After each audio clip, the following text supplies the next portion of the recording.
Kawan-kawan Jakpot, jangan lupa selalu mendukung channel Jangkar Politik dengan cara like, komen, dan subscribe, dan juga share sebanyak-banyaknya karena ini. Bismillahirrahmanirrahim.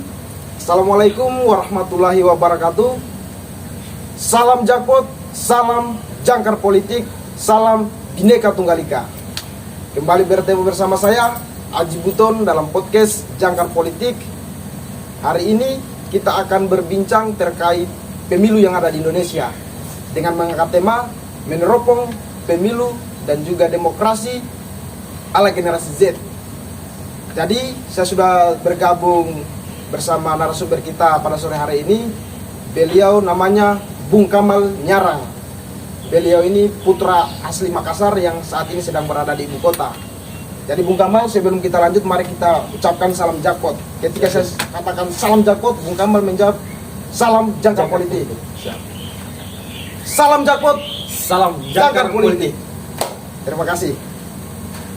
Jadi perlu diketahui kawan-kawan sekalian, teman-teman Jakpot, bahwa Bung Kamal ini merupakan founder daripada Futur Demokrasi.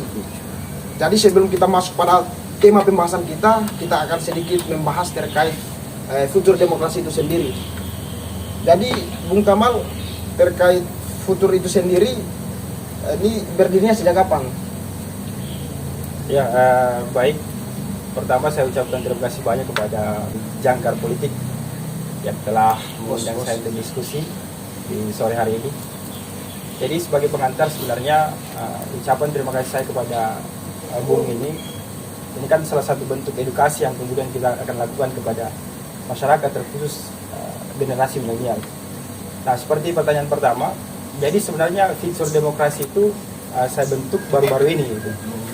Jadi akhir bulan Oktober 2022. Iya. Jadi pada saat saya dari Makassar rantau ke Jakarta, karena saya tipikal orang yang suka diskusi, suka menulis, makanya saya berinisiatif untuk membuat suatu wadah diskusi dan wadah menulis.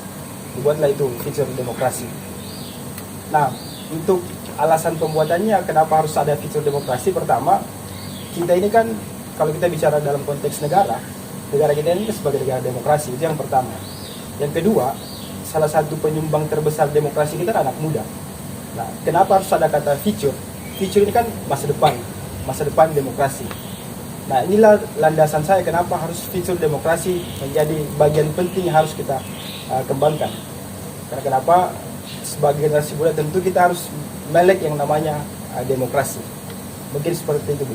Berarti fitur demokrasi ini secara tidak langsung ikut untuk tujuannya untuk berkontribusi memberikan edukasi ya kepada pemuda-pemuda milenial saat ini. Ya. Luar biasa, cukup menarik juga ini daripada lembaga fitur demokrasi ini. Itu tadi sedikit pengantar daripada Bung Kamal Nyarang menyampaikan terkait bagaimana sepak terjang Futur Demokrasi. Berarti tidak salah hari ini beliau hadir di sini untuk kita berbincang dengan tema kita tadi terkait meneropong masa depan pemilu dan juga demokrasi digital ala generasi Z dan juga milenial lah. Jadi teman-teman Jakpot sekalian, seperti yang kita ketahui, perjalanan pemilu dan juga demokrasi yang ada di Indonesia ini sudah beberapa tahap telah kita lewati. Terakhir waktu 2019 lalu ada berbagai problem yang terjadi ketika dilakukan pesta demokrasi itu sendiri ataupun pemilu. Seperti kita ketahui bahwasanya mulai dari pendistribusian logistik, kemudian tugas KPPS yang terlalu berat, kemudian juga ada gugatan-gugatan pasca pemilu. Ini kan merupakan suatu masalah yang dihadapi secara langsung oleh negara kita. Nah, jadi kenapa kita sehingga mengangkat tema untuk meneropong ke depan, bahwa kita harus bisa melihat ke depan untuk pemilu ataupun membahas terkait demokrasi 2024 seperti apa pandangan-pandangannya. Jadi terkait dengan hal itu, Bung Kamal Nyarang selaku founder daripada Futur Demokrasi, pandangannya ke depan atau kira-kira seperti apa ini pemilu 2024 ataupun demokrasi 2024. Ya, pertama seperti ini. Jadi sebenarnya kalau gini ya, Bu. Kalau semisal kita bicara tentang demokrasi, tentu kita harus flashback dulu. Kita harus bicara tentang aspek historisnya. Kenapa harus ada demokrasi di bangsa kita ini? Sepenting apakah sebenarnya demokrasi itu? Kan sebenarnya kalau kita bicara tentang demokrasi, pertama kali dilakukan itu pada 1955. Tetapi sistem itu masih sistem perwakilan. Sedangkan konteks yang kemudian kita lakukan saat ini adalah itu one man one vote, satu orang satu suara. Artinya semua orang memiliki hak suara. Ini kalau semisal kita flashback kembali. Nah kemudian yang kedua, apa sih pentingnya ketika kita semisal sebagai generasi Z bicara tentang demokrasi? Pertama, kalau semisal kita bicara demokrasi bukan hanya dalam ruang lingkup pemilu. Jadi kalau semisal ada yang mendefinisikan demokrasi hanya dalam ruang lingkup pemilu itu terlalu sempit. Justru demokrasi ini bagian dari sesuatu yang tidak bisa hilang dari tubuh kita sebagai warga negara. Yang kedua, demokrasi kan sebenarnya bukan hanya bicara tentang menandang kalah atau tidak hanya tentang bicara tentang kekuasaan, tapi ada output dari demokrasi. Seperti yang saya tulis kemarin, baru-baru ini, saya menggambarkan sedikit terkait dengan demokrasi. Jadi demokrasi itu bukan hanya bicara persoalan pemilu saja, tetapi ada sesuatu yang sangat lebih penting, yaitu terutama bicara tentang kebebasan. Kebebasan apa ya? Kebebasan sipil. Nah, ini yang kemudian kawan-kawan yang harus mungkin kita lihat secara spesifik, bahwasanya demokrasi ini bukan hanya dalam bentuk ruang-ruang seperti itu, tapi ada ruang sipil yang kemudian harus diberikan haknya. Yang kedua apa? Kita bicara tentang demokrasi. Yang kedua adalah bicara tentang kepastian hukum. Nah, dalam konteks negara kita saat ini, kalau bicara tentang demokrasi, kepastian hukum ini kita tidak dapatkan. Kenapa kita katakan demikian? Karena kita lihat saja dari beberapa wilayah ya, terkhusus di Indonesia ini, ada beberapa kepastian hukum yang kemudian kita tidak dapatkan. Bukan berarti negara kita sudah tidak menganut negara sistem hukum, tetapi kepastian hukum ini tidak betul-betul didapatkan oleh masyarakat kecil, terkhusus semisal kita bicara tentang perampasan lahan atau perampasan tanah. Kalau kita lihat lebih detail, ini sesuatu yang sangat sering terjadi.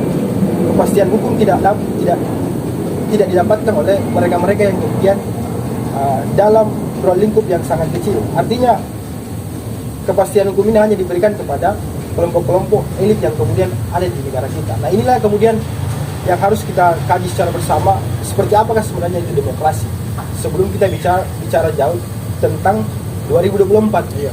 Mungkin seperti itu. Jadi terkait apa yang menjadi statement daripada Bung Kamal ini terkait demokrasi, yang saya garis bawahi ada dua. Pertama persoalan kebebasan, dan kemudian yang kedua persoalan kepastian hukum. Ini sudah menjadi rahasia umum untuk negara Republik Indonesia, bahwasanya hal-hal seperti ini harus kita mencari solusi, apalagi kita bicara sebagai persoalan kita sebagai pemuda. Jadi terkait kebebasan ataupun kepastian hukum seperti yang disampaikan Bung Kamal tadi, kira-kira masalah ataupun yang menjadi titik tumpu sering terjadinya hal seperti ini berada di mana, dan bagaimana kita sebagai generasi Z untuk bisa ikut berkontribusi, minimal tidak meminimalisir daripada kesenjangan ataupun ketidakpastian hukum dan juga keterbatasan ruang sipil itu. Ya, kira-kira seperti apa, Bung Kamal? Jadi pertama seperti ini, Bung. Jadi kalau semisal kita lihat demokrasi ya, bukan hanya dalam konteks sekarang. Coba kita mengarah kepada era Orde Baru. Nah, jadi kalau semisal kita lihat di era Orde Baru, bicara tentang demokrasi itu kan sesuatu yang sangat nihil. Kenapa saya bisa katakan nihil? Karena ruang berekspresi ataupun ruang berpendapat ataupun kepastian hukum itu tidak didapatkan secara real. Kenapa kepastian hukum sangat penting dalam tubuh demokrasi? Karena di sini bicara orang kebebasan, dan itu diaminkan oleh undang-undang pada pasal 28 tentang kebebasan sipil untuk berekspresi, berpendapat di muka umum. Nah, dalam konteks sekarang, bukan berarti saya ini ya, dalam konteks sekarang kondisi itu kemudian mulai terjadi. Tetapi bedanya yang kita lihat, memang sekarang ruang-ruang diskusi itu terbuka, tetapi ada ruang lain yang kemudian tertutupi, yaitu seperti yang saya sampaikan. Seperti contoh, semisal kalau kita lihat persoalan-persoalan kemarin ya, mungkin kalau semisal kawan-kawan atau Bung dari founder JP ini ikuti perkembangan kemarin mulai dari tahun 2019 sampai 2022 ini, banyak hal yang mesti dilakukan oleh pemerintah terkait dengan kebebasan hak ini ataupun bicara tentang kebebasan hukum ini. Contoh kecil lah, kita bicara soal perihal Omnibus Law kemarin. Ini kan salah satu hal yang paling substansi kalau kita bicara tentang kepastian hukum ataupun hak. Karena kenapa? Dari aturan main itulah kemudian dikeluarkan dan dijalankan oleh masyarakat itu sendiri. Jadi mungkin seperti itu, Bung. Iya, dengan apa yang disampaikan Bu Kamal tadi terkait kepastian hukum dan kebebasan, contoh konkret yang salah satunya disampaikan oleh Bung Kamal terkait RUU ataupun Undang-Undang Omnibus Law itu sendiri. Jadi ini juga merupakan hal yang menjadi bentuk keresahan kita bersama, menjadi kajian kita bersama, apalagi kita sebagai pemuda yang memiliki energi yang sangat, ya masih power, masih kuat lah. Jadi untuk menanggapi hal seperti itu, mulai dari demokrasi, kepastian hukum dan juga kebebasan tadi, kira-kira Bung Kamal apa yang harus kita lakukan? Atau hal apa yang bisa kita lakukan kita sebagai generasi Z ataupun kita sebagai pemuda ini, kita ikut berkontribusi minimal tidak bisa meminimalisir itu. Apa kira-kira yang harus kita lakukan? Sebenarnya kalau bicara tentang solusi, sebenarnya ya bukan kita sebagai pemberi solusi, tetapi kita akan coba kaji lebih dalam. Nah, pertama begini, saya teringat ada suatu gerakan kecil yang kemudian dilakukan oleh anak muda, yaitu pada tahun 2006 ada satu gerakan namanya Revolusi Penguin yang terjadi di Tiongkok, Cina. Nah, di sana ada sebuah kondisi di mana Chile ya. Di sana ada sebuah kondisi di mana pendidikan itu sangat mahal.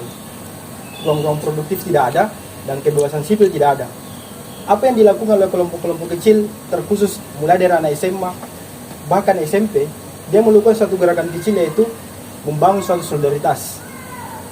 Solidaritas kecil dari SMP, SMA bahkan ke mahasiswa itu sendiri. Nah, tujuannya apa? Tujuannya adalah untuk mempertanyakan sebenarnya kemana sih arah demokrasi yang kemudian ada di sana. Yang kedua, kenapa bahan-bahan pokok dan sebagainya itu melonjak tinggi? Itu kan semua dampak. Dari dampak itulah sehingga mereka buat gerakan-gerakan kecil yang bisa membuat kalau secara kasarnya mungkin ada efek yang diberikan oleh anak-anak muda tersebut. Nah, kalau misalnya kita bicara dalam konteks Indonesia, kali itu dalam konteks yang paling ekstrim ya. Iya. Nah, kalau semisal kita bicara dalam konteks Indonesia, apa sih yang harus kita lakukan? Nah, tentu gerakan kayak semisal buat podcast ini ya bagian dari edukasi penyadaran untuk generasi milenial. Tetapi saya pikir ini tidak cukup. Iya. Gerakan podcast ataupun hal-hal yang sifatnya memberikan pemikiran baru terhadap generasi Z itu tidak cukup. Apa yang harus kita lakukan ya? Terkhusus pada sumber daya manusia. Nah, sebenarnya kita kan ini bukan kekurangan orang cerdas. Kita sudah banyak orang cerdas kok.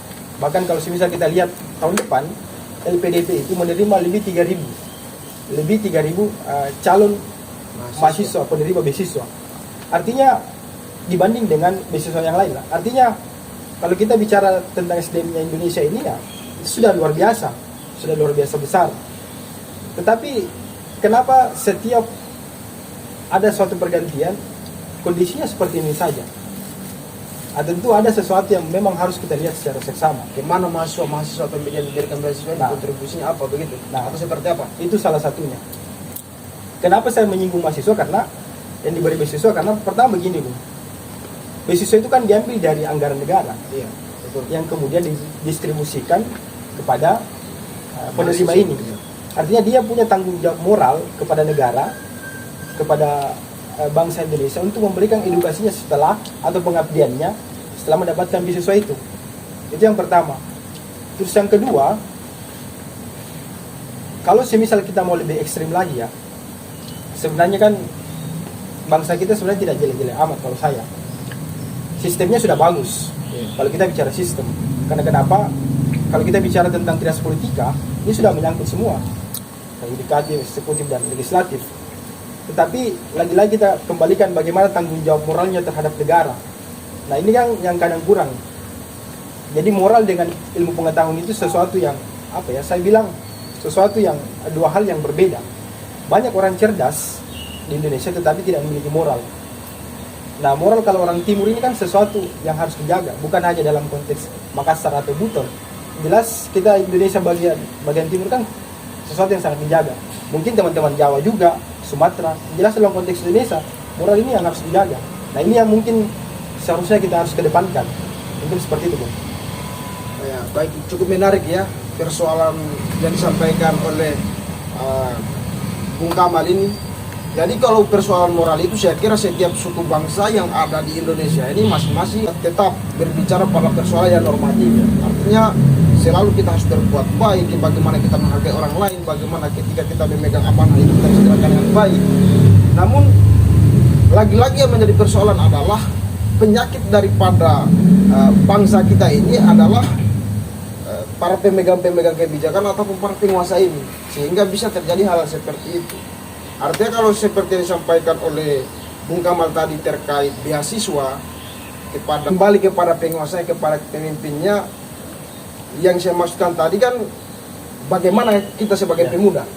Bung Kamal sudah menyampaikan bahwa dengan podcast ini sudah menjadi bagian daripada bagaimana kita bisa mengawal itu, tapi tidak cukup. Kira-kira hal apa di pandangan Bung Kamal sendiri selain daripada podcast ini, kita sebagai pemuda ini bagaimana hal yang bisa kita lakukan supaya kita memberikan efek positif, sedikit efek positif terhadap negara kita ini?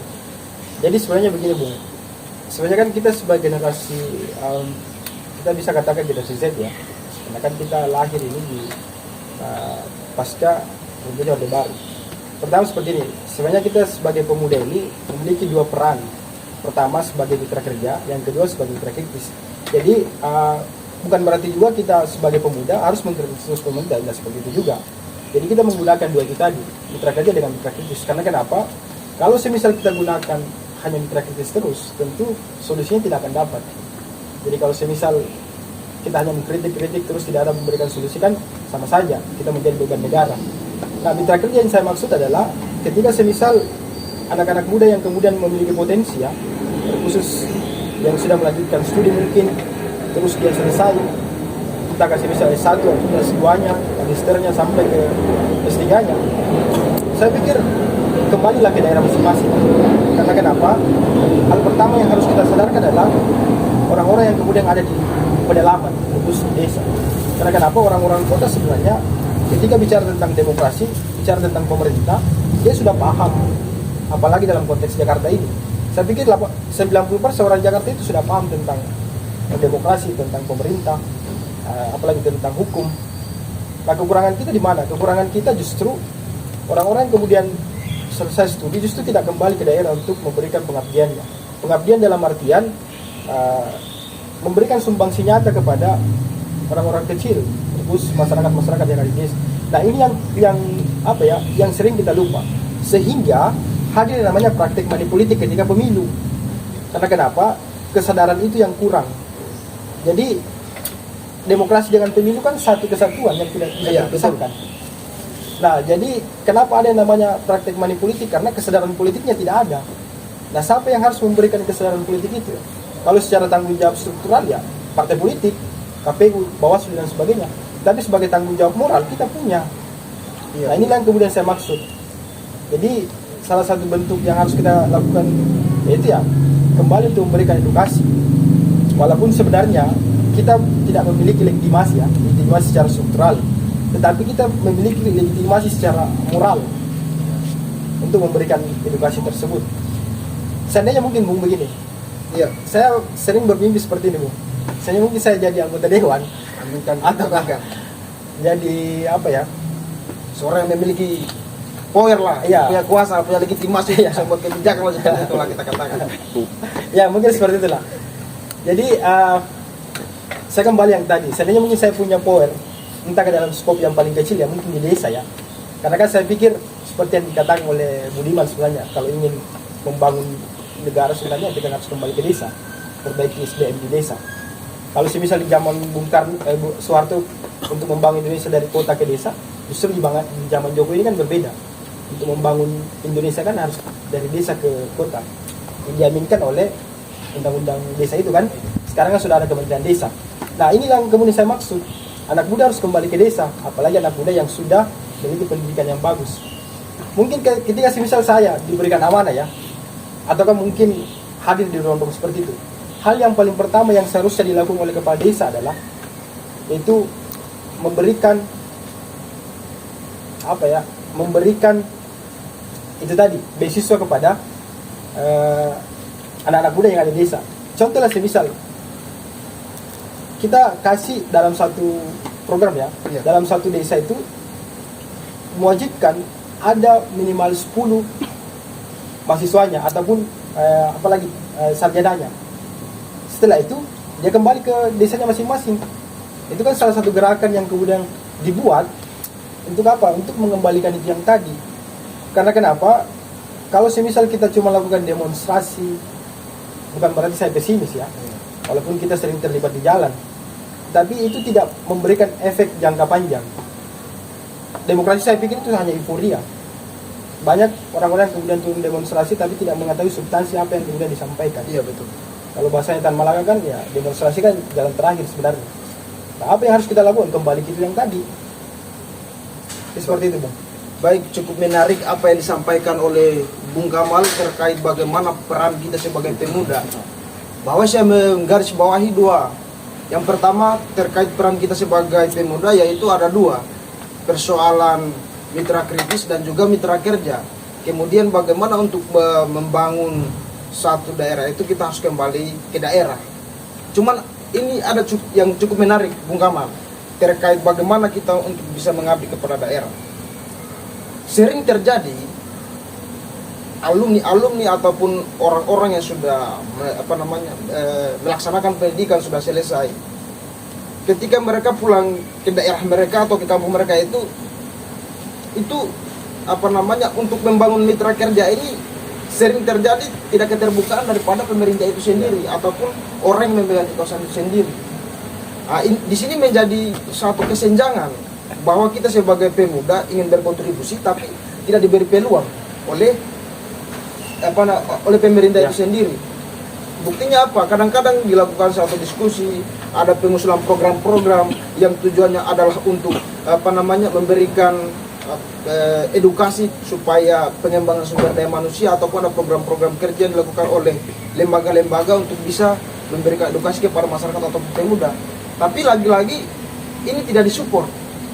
Ini menjadi masalah juga, Bung Kamal. Kira-kira bagaimana pandangannya Bung Kamal selaku founder daripada Futur Demokrasi melihat ini? Iya.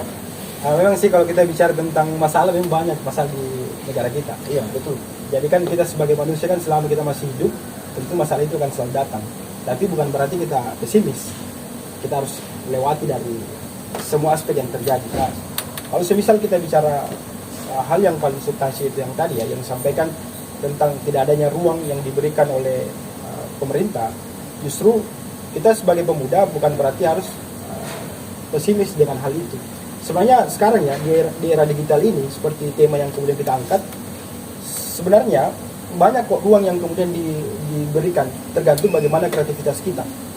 Saya tambahkan ya, contoh kecilnya kalau semisal teman-teman ingin membuka ruang, sekarang kan bisa teman-teman membuka tulisan, bisa menulis. Ini kan salah satu ruang untuk mengedukasi masyarakat juga. Karena memang kalau kita bicara tentang pemuda dan pemerintah, kadang tidak sejalan. Tidak sejalan dalam artian mungkin karena kita ini nalar kritisnya yang menggebu-gebu, sedangkan pemerintah itu dianggap pemerintahan itu sesuatu yang intim, yang tidak seharusnya orang semua tahu, makanya dia agak tertutup. Nah, sebenarnya kan jalannya banyak, seperti yang tadi saya katakan, menulis. Gerakan literasi itu kan bagian dari memberikan edukasi juga. Walaupun gerakan-gerakan literasi itu kan sesuatu yang tidak dibayar ya. Kalau bahasa simpelnya mungkin ya, salah satu gerakan-gerakan yang tidak mengharapkan sesuatu apapun kecuali ya memberikan edukasi kepada masyarakat. Nah, kemudian yang kedua, sebenarnya begini Bung. Kalau kita bicara tentang Gen Z ya ataupun generasi muda, sebenarnya generasi muda ini kan sesuatu yang paling fundamental di negara kita. Nah, saya baca kemarin, jadi di 2045 itu kan Indonesia kan mendapat bonus demografi. Betul. Nah, bonus demografi ini kan salah satu hal yang harus kita terima dan harus kita persiapkan. Dan ketimbang di negara-negara lain, Indonesia 2000 kalau tidak salah 2040 ya 45. Nah, pertanyaannya seperti ini. Apa sih yang harus kita siapkan untuk menuju bonus demografi itu? Tentu kan kita harus melihat apa potensi kita sebagai generasi. Nah, salah satu potensinya kita kan ya itu tadi. Kita membuat tulisan, podcast, buka jejaring sebanyak mungkin, berbanyak literasi dan sebagainya. Walaupun sebenarnya banyak orang yang kemudian tidak terima, tapi saya pikir sesuatu itu ya pro dan kontra itu ya itu hal biasa. Ya, mungkin seperti itu, Bung. Cukup menarik apa yang disampaikan Bu Kamal, bahwa kita sebagai pemuda jangan pernah merasa pesimis ketika ada hal yang baik yang ingin kita lakukan, kemudian itu ya disupport. Jangan berputus asa, kita harus tetap melakukan menciptakan kreativitas. Jadi seperti yang disampaikan Bu Kamal juga tadi, bahwa Indonesia akan menghadapi bonus demografi di 2045 itu, kita sebagai Gen Z ataupun milenial hari ini harus bisa mempersiapkan diri menghadapi bonus demografi itu. Namun begini juga Bung Kamal, kadang-kadang karena di sini adalah kita bahas masalah, jadi kita bahas masalah terus, kita bagaimana kita memberikan masukan-masukan kan. Saya masih kembali kepada proses bagaimana terkait kita memberikan sumbangsi kepada daerah ataupun desa ataupun apalah namanya kan, bahwa kreativitas itu jangan pernah henti, kemudian kita harus tetap support masuk ke sana. Cuma kan kadang-kadang kita ini dibenturkan dengan realitas. Dalam artian kita sebagai seorang yang ingin mengabdikan diri, tentunya kita juga membutuhkan sesuatu untuk kita tetap bisa bertahan hidup. Nah, di sini yang saya masukkan bahwa tidak mungkin kita berjuang terus-menerus tanpa kita memperhatikan juga kita diri. Mungkin ada yang mau menikah, mungkin ada apa. Artinya di sini kan butuh uang ini ya. Nah, jadi kira-kira bagaimana pandangannya Bung Kamal ini sebagai seorang mahasiswa ketika mungkin menghadapi hal seperti itu, apa yang harus dilakukan untuk oleh Bung Kamal sendiri? Jadi seperti itu, Bung. Jadi kalau misalnya kita benturkan dengan persoalan menikah dan karir kita ke depan, soalnya kan kalau kita kembali ke agama ya, kalau saya sendiri sebagai kepercayaan saya ya, soal rezeki itu kan sudah ada yang ngatur. Jadi rezekimu tidak akan tertukar dengan rezeki orang lain. Itu yang harus kita yakini, itu yang pertama. Nah, kalau semisal ada pertanyaan-pertanyaan begitu muncul ya, ini sama saja kita pesimis dengan kondisi. Nah, sebenarnya kalau semisal kita mau menggali lebih dalam lagi potensi kita ini, soalnya banyak sekali potensi diri kita. Kita dari daerah datang ke Jakarta ini, ke ibu kota, artinya kan sudah persiapkan, cuma mempersiapkan diri untuk bisa survive. Betul. Nah, itu kan salah satu yang mungkin tidak semua pemuda miliki. Nah, yang kedua, sebenarnya kan yang paling penting kalau saya secara pribadi, ruang-ruang politik itu harus diisi oleh anak muda. Ruang politik. Iya. Karena kenapa? Kemarin saya ikut lihat diskusinya Fahri Hamzah. Jadi dia katakan seperti ini. Kalau semisal yang mengisi ruang-ruang politik kita orang-orang yang tidak pernah memperjuangkan hak-hak kebebasan, tidak pernah memperjuangkan demokrasi, maka yakin dan percaya negara kita ke depan ini akan menjadi negara yang tidak jelas arahnya ke depan. Nah, yang harus kita perjuangkan adalah orang-orang kayak seperti Bung Amrin ini kan seharusnya ada di ruang-ruang seperti itu. Orang yang mungkin paham kalau bicara tentang bagaimana sih pengambilan kebijakan itu. Karena begini, Bung. Jadi kalau semisal kita bicara tentang dampak ya, sebenarnya kan soal kenaikan BBM ataupun soal kemiskinan, ketidakpastian hukum, itu kan berangkat dari itu semua, dari politik semua, dari pengambilan kebijakan. Nah, itu yang tadi saya katakan, kalau semisal ruang politik ini tidak diisi oleh orang-orang paham, anak-anak muda yang kemudian paham dengan hal itu, tentu negara kita ke depan tidak akan jelas.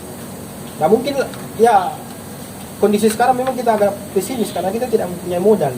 Kalau semisal dosen tidak di ruangan, Prof bilang kan sekarang kan untuk maju di politik harus memiliki bisnis dulu, harus punya modal dulu. Tapi saya pikir masih banyak kok orang-orang yang kemudian sadar bahwasanya negara kita butuh orang-orang yang memang paham dan memang jelas arah ke depan ini. Nah itu salah satu jalan sebenarnya, karena kalau kita lihat jalan yang kemudian kita sudah tempuh ini sudah banyak. Salah satunya kan yang tadi saya sebutkan, itu tadi ya, kalau misalnya kita kembali ke desa ya memberikan edukasi ke masyarakat kecil, kan salah satu edukasi yang sangat besar. Mungkin seperti itu Bang. Iya. Baik, cukup menarik apa yang disampaikan oleh Bung Kamal ini terkait bagaimana kita sebagai Gen Z harus bisa tetap survive dalam berbagai keadaan. Namun merujuk lagi kita kembali melihat tema kita terkait masa depan pemilu dan juga demokrasi di kita ini, kira-kira masukan ataupun harapan-harapan seperti apa daripada Bung Kamal sendiri selaku founder Futur Demokrasi, bagaimana keadaan ke depannya, karena kalau kita melihat ke belakang terkhusus antara 2019 banyak berjatuhan korban jiwa daripada proses pemungutan suara itu sendiri, dan juga banyak kejanggalan-kejanggalan yang terjadi itu. Kira-kira dengan yang disepakatinya pemerintah hari ini kurang lebih ada 70 berapa T itu untuk anggaran pemilu, bahwa yang kita inginkan ini kan melahirkan seorang pemimpin yang betul-betul bagaimana bisa membawa arah kemajuan daripada negara Republik Indonesia sendiri dengan cara yang tidak menghalalkan segala cara begitu. Bukan berarti saya bilang yang kemarin ini ya. Jadi kira-kira harapannya bagaimana Bung Kamal terkait kita sebagai pemuda menghadapi persiapan daripada pemilu itu sendiri? Ya, jadi seperti ini Bung. Jadi kalau semisal kita benturkan dengan kondisi sekarang, jadi seperti ini. Kita kan sebenarnya jangan anti dengan politik, itu yang pertama. Iya betul. Yang kedua, kita jangan anti dengan pemerintahan. Kan mindset yang kemudian dibangun oleh beberapa kelompok kan bahwasanya pertama janganlah ikut partisipasi politik, karena kenapa? Walaupun siapa yang terpilih, ujung-ujungnya begini juga negara, kan begitu. Nah ini mindset ini yang kemudian harus kita ubah. Karena kenapa? Ketika semisal anak muda yang kemudian tidak terlibat masuk di ruang seperti itu, tentu ya orang-orang seperti itu akan selesai. Yang kedua, kita flashback kembali ya. Jadi di era Orde Baru itu yang menumbangkan rezim Soeharto itu kelompok-kelompok muda. Ada kelompok tua tapi hanya beberapa persen. Jadi kebanyakan kelompok-kelompok muda. Poinnya apa? Memang dari dulu, mulai dari era Bung Karno sampai di era sekarang, itu kelompok-kelompok muda memang selalu menjadi ikon utama untuk perubahan suatu negara. Apalagi dalam konteks sekarang, seperti yang tadi saya sampaikan bahwasanya kita tidak kekurangan. Justru secara SDM itu kita sudah banyak. Iya. Tapi yang kurang adalah itu tadi. Nah, yang ketiga yang harus kita persiapkan sekarang, kan kemarin ada isu bahwasanya ada perpanjangan masa pemerintahan 3 periode. Ini kan sesuatu yang seharusnya kita kalau kasarnya sesuatu yang tidak diharuskan harus dilakukan kembali. Karena kenapa? Konstitusi kita mengatakan kan ya presiden itu hanya masa jabatannya sampai 2 periode. Ini kan salah satu hal yang sifatnya menabrak konstitusi. Menabrak konstitusi sama halnya yang menabrak demokrasi. Nah itu yang harus kita counter secara bersama. Nah kemudian bicara tentang pemilu 2024. Jadi 70% ya, 70% di 2024 ini yang disasar oleh partai politik adalah kelompok-kelompok muda. Karena kenapa? Kenapa kelompok-kelompok muda di pemilu 2024 nanti sama dengan pemilu 2019? Kita menggunakan hak suara dan mencoblos. Ada beberapa yang kita coblos. Kalau tidak salah 5 ya. Mulai dari caleg, DPD, presiden, gubernur, dan bupati. Nah, ini kan 5 ini tentu orang-orang yang memang bisa melihat dan paham dan membaca surat suara itu. Kenapa saya katakan pemuda yang akan menjadi tonggak terdepan di 2024 nanti? Karena suara pemuda nanti itu suara yang betul-betul sah, tidak mungkin dia batal ataupun salah coblos. Karena dia suara yang pasti. Makanya orang yang akan disasar atau partai politik yang akan menyasar pasti kelompok-kelompok muda. Nah, inilah yang kemudian kita harus persiapkan. Jangan sampai partai politik itu hanya menjadikan kita sebagai followers. Tahu kan followers hanya bisa mengikut saja tanpa bisa memberikan kontribusi nyata. Nah, kemarin kan saya bertemu juga dengan salah satu pemuda ya di kelas kita. dia kan sekarang sudah berkontribusi, sudah mulai masuk di ruang-ruang politik itu. Saya tidak usah sebutkan dia ikut di mana, tapi saya kagum dengan beliau. Mungkin Bapak juga tahu, ada kan saudara kita, saudara Bancar kan, dia kan udah mulai membuka ruang politik. Dan saya pikir kita harus apresiasi, karena kenapa kita harus apresiasi, karena memang seharusnya nggak mudah ada di ruang-ruang seperti itu. Jadi bukan kita anti, kita ini bukan gerombolan atau kelompok komunal yang kayak gerakan-gerakan, pernah lihat gerakan-gerakan vandalisme yang itu ya, Iya. yang menolak negara, bukan seperti itu. Jadi bukan berarti kita kontra dengan mereka, tapi negara sudah ada, sistem sudah ada, tinggal apa? Partisipasi ikut dalam bagaimana memperbaiki Tinggal kita polemik berpartisipasi yang ada di bangsa ini.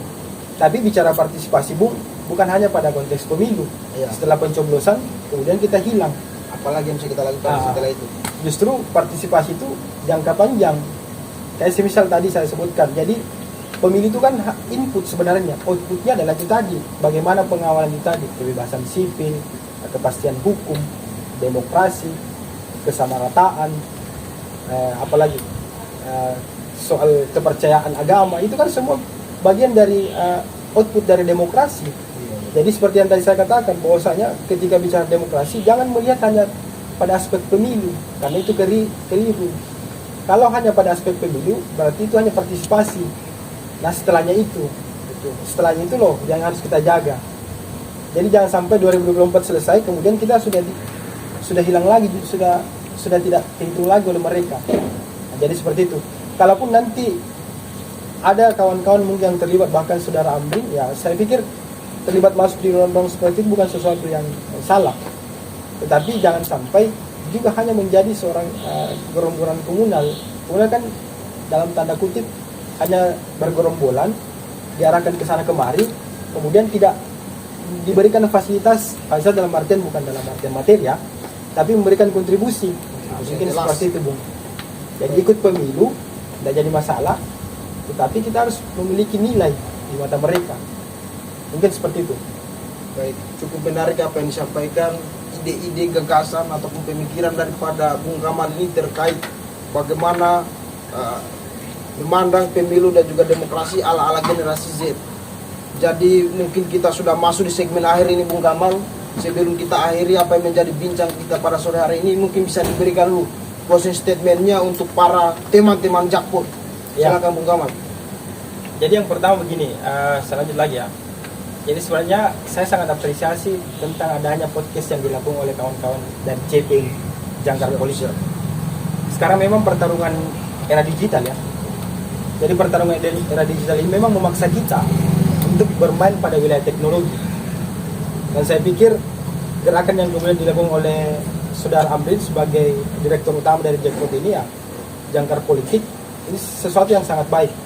Tapi saya tambahkan sedikit, Bung. Saya tambahkan sedikit tentang itu tadi, tentang visi demokrasi. Iya. Sebagai penutup. Jadi kan sebenarnya fitur demokrasi ini tidak beda jauh dengan Jangkar Politik. Cuma bedanya fitur demokrasi ini dia bergerak di bidang nulis dengan itu, media sosial. Kalau Jakpro mungkin dia lebih banyak di bidang podcast, YouTube dan sebagainya. Tapi dua hal ini tidak meninggalkan substansinya, tidak meninggalkan nilai, sama-sama mempunyai nilai. Nah, sebagai generasi muda juga, dan mungkin kawan-kawan juga yang menonton sebagai generasi muda, tentu apa yang harus kita persiapkan itu tadi, menyambut pemilu 2024 ini, mari kita berikan partisipasi kita, tapi dalam artian partisipasi yang tidak hanya menjadi followers. Lagi-lagi saya garis bawahi, tidak hanya menjadi followers, tetapi terlibat dalam ruang-ruang seperti itu. Yang kedua, yakin saja 2024 nanti ini bukan lagi perdebatan antara kampret dengan cebong, bukan lagi perdebatan itu. Tapi saya prediksi perdebatannya nanti itu kelompok Islamis dengan kelompok nasionalis. Perdebatannya itu pasti, saya yakin. Karena kenapa?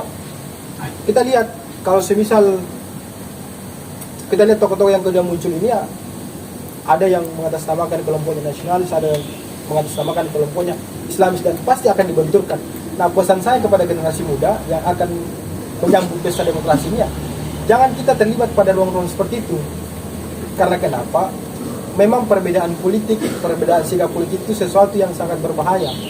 Mungkin semisal Amrin dengan saya, semisal nanti berbeda pandangan, tentu ada kesan yang kayak gimana ya, hubungan yang tidak baik. Jangan seperti itulah.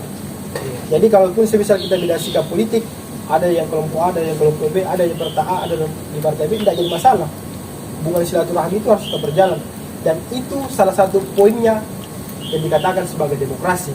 Karena demokrasi itu bicara tentang hak. Haknya kamu untuk memilih dia, haknya saya untuk memilih dia. Nah, itulah poinnya demokrasi sebenarnya. Ya, jadi seperti yang tadi saya sampaikan, bahwasanya jangan sampai di pemilu 2024 nanti kita dibenturkan dengan konteks itu tadi. Benturan antara kelompok si A, si B, dan si C, dan akhirnya kita sebagai generasi muda tidak saling komunikasi, silaturahmi dan sebagainya. Padahal kan inti dari demokrasi itu yang tadi, soal kebebasan, soal hak. Kalau semisal Bang Amrin ini haknya untuk memilih si A, ya silakan. Haknya saya memilih si B, silakan. Nah, itu poinnya sebenarnya ketika bicara tentang demokrasi. Kebebasan itu kita maknai bukan hanya dalam bentuk berekspresi di jalan, menyuarakan pendapat, tapi kebebasan itu harus kita maknai bagaimana menerima perbedaan pendapat dari kawan kita, atau mungkin dari tetangga kita, atau mungkin dari orang-orang yang ada di luar sana. Jadi itu poinnya ketika bicara tentang demokrasi itu sendiri. Nah, sebagai terakhir, karena ini dalam podcast kedua ya, saya dua. Semoga pertemuan ini bukan pertemuan terakhir, pertama dan terakhir, tapi saya harap kita akan berlanjut dan mungkin di ruang-ruang diskusi yang lain. Nah, terakhir kepada pemirsa dari JP ini, kalau semisal ada yang memiliki tulisan atau apa, silakan nanti kita bisa kontak dan chat di Instagram. Nanti ada Instagram saya, Kamal Nyaran, dan di situ banyak tulisan yang kemudian saya buat, terkhusus tulisan-tulisan dari fitur demokrasi. Kenapa penting untuk menulis? Karena seperti yang dikatakan oleh para pendahulu kita, jika pemuda ingin dikenal, maka menulislah. Jika pemuda ingin kemudian dikenal, maka kita harus moderator. Mungkin seperti itu sebagai penutup. Terima kasih banyak Bung Amrin atas diskusinya di sore hari ini. Saya harap jackpot ini JP ini, Jangkar Politik, terus memberikan edukasi ke masyarakat, terkhusus kita sebagai generasi milenial. Saya kembalikan. Baik. Jadi secara tidak langsung kita sudah melihat buah daripada pemikiran Bung Kamal ini. Sangat luar biasa pemikirannya, sangat tajam dan juga luar biasa. Jadi ya harus hal yang bisa kita petik daripada podcast kita sore hari ini sebagai generasi Z ataupun sebagai generasi milenial. Teman-teman jangan pernah pesimis, jangan berputus asa, harus tetap optimis bahwa di 2024 merupakan momen yang sangat sakral yang harus kita ciptakan sebagai pemuda. Bagaimana kita berkontribusi nyata, jangan hanya sekedar menjadi follower, tapi bisa menjadi pemberi masukan daripada orang-orang yang kita sudah percayakan menjadi perwakilan kita. Bahwa seperti yang disampaikan narasumber kita, partisipasi kita pada 2024 itu hanya sekedar input. Outputnya adalah ketika itu sudah selesai, maka kita bersama-sama ikut mengawal bagaimana kita memberikan kecerdasan dan juga kemajuan daripada daerah maupun negara kita itu sendiri. Jangan pernah terlibat dan ikut berdiskusi terkait persoalan agama dan juga nasionalisme. Kita harus tetap menjadi pemilih yang rasional dengan cara kita melihat berbanyak literatur. Salah satu yang mungkin dengan bisa melihat daripada tulisan-tulisan daripada fitur demokrasi itu sendiri yang digagas oleh Bung Kamal Nyaran, putra dari Makassar. Demikian apa yang menjadi bincang-bincang kita pada podcast kali ini, kawan-kawan Jakpot.